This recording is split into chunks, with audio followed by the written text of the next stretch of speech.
Behind me is the Old North Bridge, one of the landmarks at Lexington and Concord, Massachusetts, where there's presently a national military park commemorating the opening battles of the War for American Independence. We're going to talk today about how the colonies got to Lexington and Concord. Um, and so I'm going to share the screen with you, and we'll get started.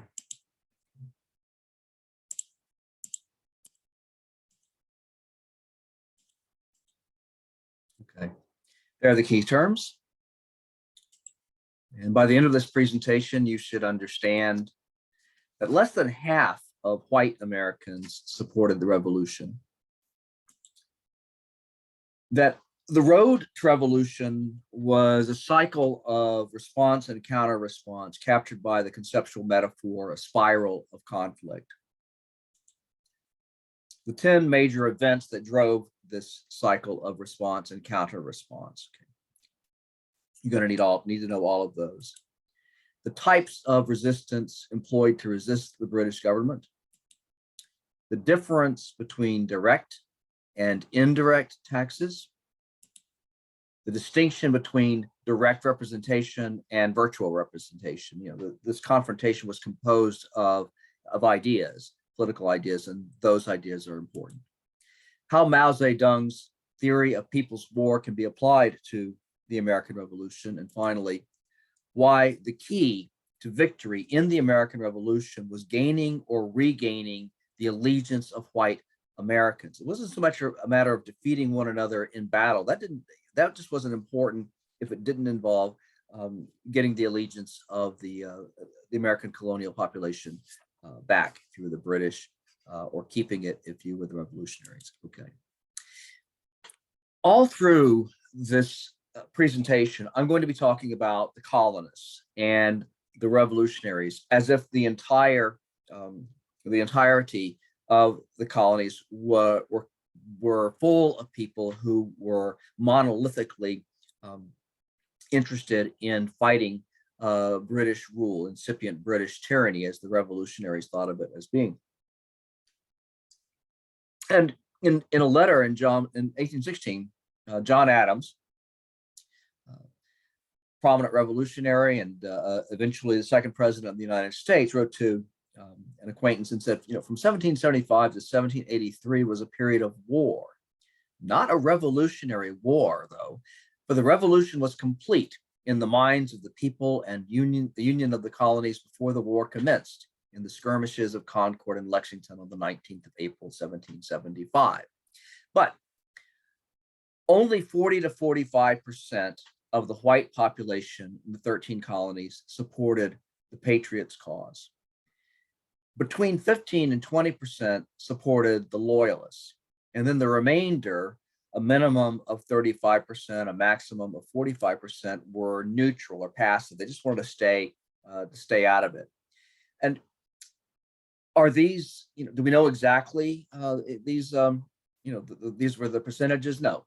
We are making an educated guess. We're estimating. John Adams himself, on another occasion, estimated the ratio as being 1/3 Patriots, 1/3 Loyalists, and 1/3 who remained neutral or passive, basically on the sidelines. Now, talking about things in terms of the spiral of conflict, and what we're dealing with is the cycle of action and reaction. And after each round of response and counter response, there's more suspicion, there's more tension, and so the next action provokes a stronger reaction. There's more distrust, and it just goes down from there. Okay, until this spiral of conflict eventually leads to open war. The first event that doesn't set off a revolutionary spark, it doesn't come yet, but is disquieting to the colonists, and just about all of the colonists, is that something that they had been wanting to do for decades is to get into the lands, the Ohio country, beyond the Appalachian mountains. And with the defeat of the French and the loss by the French of French North America, you see now that the English colonists, for that matter, other colonists who were coming in, Germans, Scotch Irish, and so on, now would be able to settle in the Ohio country, where land would be less expensive than east of the Appalachians, and was really really good land. But the British government had a proclamation that said that colonists could not settle beyond the Appalachian Mountains, and the British government did this, for really two reasons. The first is that they did not want renewed conflict with Native Americans. If American colonial settlers went beyond the Appalachian Mountains, they were certainly going to run into Native Americans. There was going to be tension, and certainly the British Army would be brought into play, and that was going to cost a lot of money, and the British government did not want to pay it. The British government also did not want to pay the costs of administration just yet in that vast swath of territory. And it's administration, it's government, it's some kind of place for settlers to go and file title, and have clear title of whatever lands they acquired. Otherwise, they'd be squatters. Otherwise, there'd be claims and counterclaims about who owned what kind of land, and things would devolve from there. And the reason why the British government was so concerned about the cost of things is that they had gone into tremendous debt in order to win the French and Indian War, as it was known in the colonies, the 7 Years' War, as it was known in Europe. They were deeply in debt, and so the main thing that they were concerned with was to get out of debt. And one of the means that they used to do this was to forbid the colonists from settling in the Ohio country. So, but another thing that they did was to pass the Sugar Act that happened in 1764. Now, up until this time, the British government had the right to tax the colonists indirectly. They had done it in the past, but really they had done it as a way of preventing smuggling, and so they weren't yet instituting indirect taxes with the aim of collecting revenue. But with the Sugar Act, that is what they began to do. And the colonists recognized that Parliament had a right to do this kind of taxation. And what we mean by that kind of taxation is a merchant wanting to sell, in this case, sugar, has to pay a customs duty when it gets imported into the colonies. Then the merchant passes along the cost of that customs duty, customs payment, to his customers, which means that the colonists in general were being taxed indirectly by dint of the merchant spreading that customs duty around, and that was called internal taxation. Now, taxation was still of concern to the colonists, though, because in terms of the political thought of the day, not just in the colonies, but in England, which was really the center of these kinds of political discussions, one of the observations was that the power to tax involves the power to destroy. What do I mean by that? Well, I'm taxed on the house and the yard that I live in. I pay a property tax every year, and that's not a problem. I can do that. But if the government were to raise my taxes sufficiently, I would not be able to pay the mortgage and the taxes, and I'd be forced out of my own home. And if the government continued to do that kind of a thing, then the government could literally destroy my life. And this was something that political thinkers of the 18th century understood perfectly well.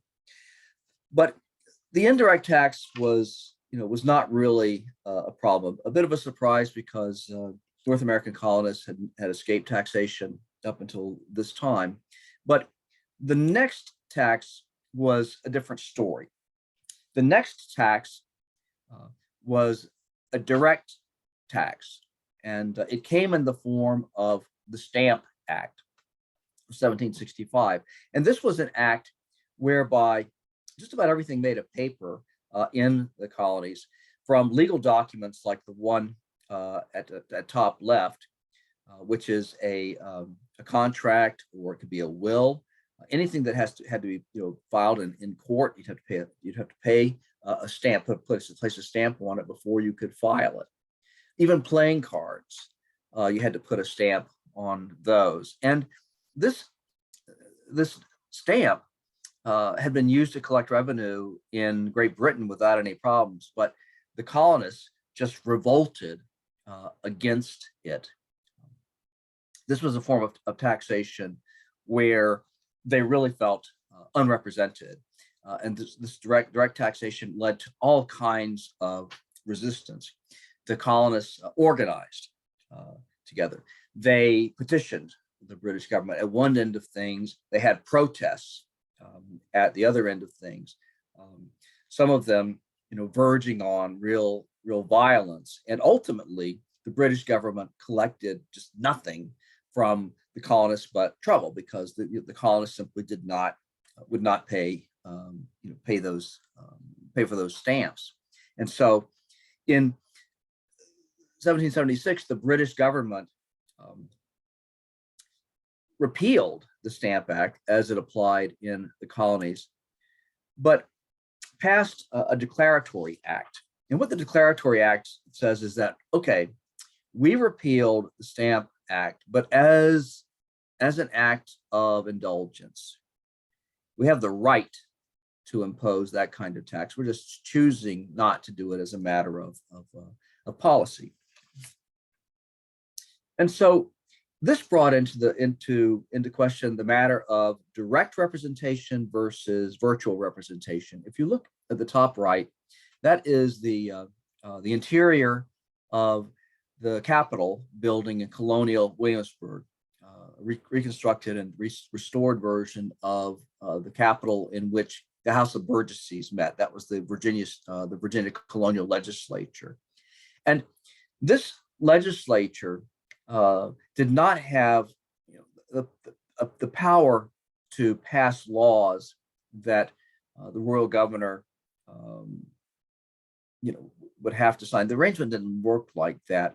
The arrangement was more along the lines of the Burgesses passed bills that ultimately were advisory to the royal governor. But royal governors for decades in Virginia had discovered that their lives were much easier if they accepted the more reasonable of the House of Burgesses resolves.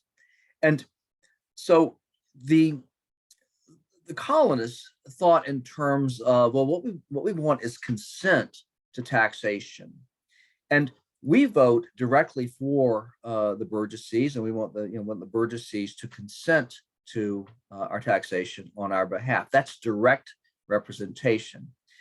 The British idea of representation, though, was what has been called virtual representation. And what that means is the British political theory argued that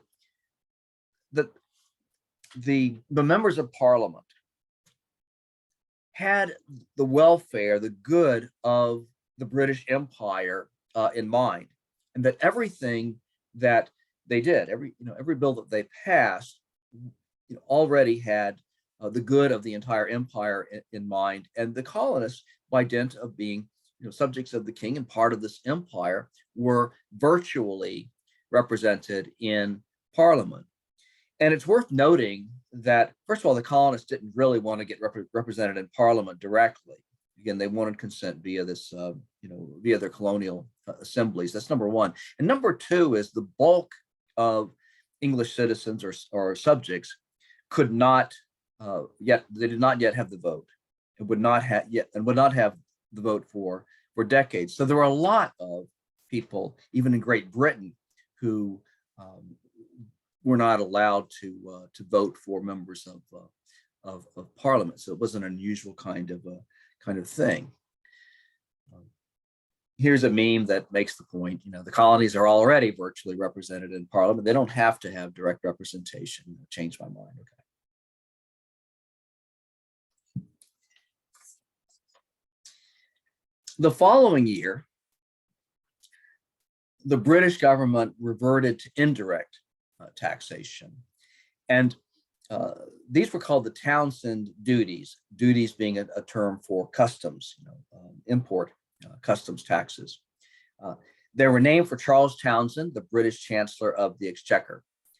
And here the issue was one of liberty versus slavery, because by this time things had devolved between the colonists, the politically aware colonists, and the British government, to the point where now the politically aware, politically active colonists were suspicious of any form of taxation, including indirect taxation. And these duties covered a sweeping number of goods, glass, lead, sugar, to be sure, tea, and a variety of other kind of goods that the colonists wanted and needed to import. And one of the ways in which the colonists resisted, sort of pushed back against the Townshend duties, was through boycotts. They simply refused to buy the classes of goods that were covered by the Townshend duties, because at this point they began to talk in terms of liberty versus slavery. They felt like the British government was encroaching too much on them, that they were very aware that the power to tax involved the power to destroy. They were beginning to feel that the British government was exerting that power, or could exert their power. They were angry by previous episodes with the British government, and they began to talk as if their liberty was being taken away from them. And in the colonies, you had literal slavery, chattel slavery of Africans and African Americans. And so, the colonists could look straight on at enslavement. It was a very vivid metaphor for them, because they were looking at literal slavery all around them. Now, this seemed to be absurd to some people in England, no more so than to Samuel Johnson, who was a British literary giant, and he made wisecracks about the Americans. I'm willing to love all mankind except an American. Americans are a race of convicts who ought to be thankful for anything we allow them short of hanging. And then this is the most famous quote. It's in the upper right. How is it that we hear the loudest yelps for liberty among the drivers of Negroes? And so Johnson was not alone in thinking of the colonists as ungrateful, as narrow-minded, as cretins. There was also a cultural way in which the British looked down upon the colonists. Even property owners of great stature understood that British men of property and nobility and so on looked down upon them, and it didn't matter how wealthy they were as colonists. They understood that the British regarded them as something lesser than themselves. Take a break here. We'll start again on the other side.